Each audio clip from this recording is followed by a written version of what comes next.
అనుదిన నిత్యజీవపు మాటలు. దేవుని నామానికి మహిమ కలుగునుగాక.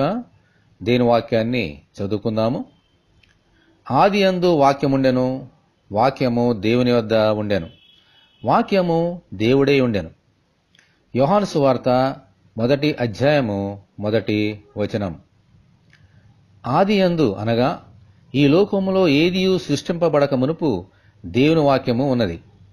దేవుని వాక్యము అనగా దేవుని వాక్కు, దేవుని మాట. ఆ దేవుని వాక్కు వెలుగు కలుగునుగాక అని చెప్పగానే చీకటిలో ఉన్న లోకమునకు వెంటనే వెలుగు వచ్చింది. హల్లెలూయా. అదే వాక్కు మన ప్రభు అయిన యేసుక్రీస్తు నోటి ద్వారా సైతానును, తుఫానులను, గాలిని, సముద్ర తరంగములను, రోగములను గద్దించింది.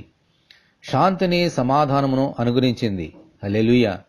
దేవుని వాక్కు అంత శక్తివంతమైనది. ఇదే వాక్కు మన జీవితంలో కూడా వెలుగుతో నింపి అద్భుత కార్యములను చేయగలిగేది. ఈ వాక్కు మన జీవితంలో కార్యములు చేయాలంటే మన నోటి వాక్కు ఎలా ఉన్నదో మనము పరీక్ష చేసుకోవాలి. మన నోటితో దేవుని స్తుతించాలి, ఆరాధించాలి. తోటి వారితో ప్రేమతో, కృపాసహితమైన మాటలతో మాట్లాడాలి. అప్పుడే దేవుని వాక్కు ద్వారా దీవెనలు పొందుకోగలుగుతాం. దేవునికి స్తోత్రము. హల్లెలూయా. ప్రభువా, మా నోటి మాటతో పాపము చేయకుండానట్లు, మిమ్ములను స్తుతించినట్లు, మీ నోటి ద్వారా మేము దీవెనలు పొందినట్లు అనుగ్రహించమని మనమందరము దేవుని ప్రార్థన చేసుకుందాము. ప్రభువా, మీకు వందనాలు. వాక్యమే ఉన్న దేవా, దేవుడే ఉన్న ప్రభువా, మీకు వందనాలు. మీ వాక్యము సత్యమైనది, మీ వాక్యము స్వచ్ఛమైనది. దేవా, అటువంటి వాక్యములో వెలుగులో మమ్మల్ని నడిపింపచేయమని వేడుకొంచున్నాం. అదే మాట చేత సర్వాన్ని సృష్టించారు, మమ్మల్ని కూడా సృష్టించారు.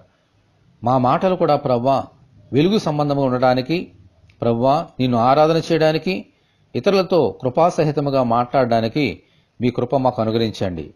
ఈ వాక్యం వింటున్న బిడ్డలందరినీ దీవించి అటువంటి సంతోషకరమైన అనుభవంలోకి నడిపించమని యేసు అతి పరిశుద్ధమైన నామములో ప్రార్థన చేయుచున్నాము తండ్రి. ఆమేన్. మన ప్రభు అయిన యేసుక్రీస్తు కృప మనకందరికీ తోడేండునుగాక. ఆమేన్. పరిశుద్ధ దేవుని మందిరం.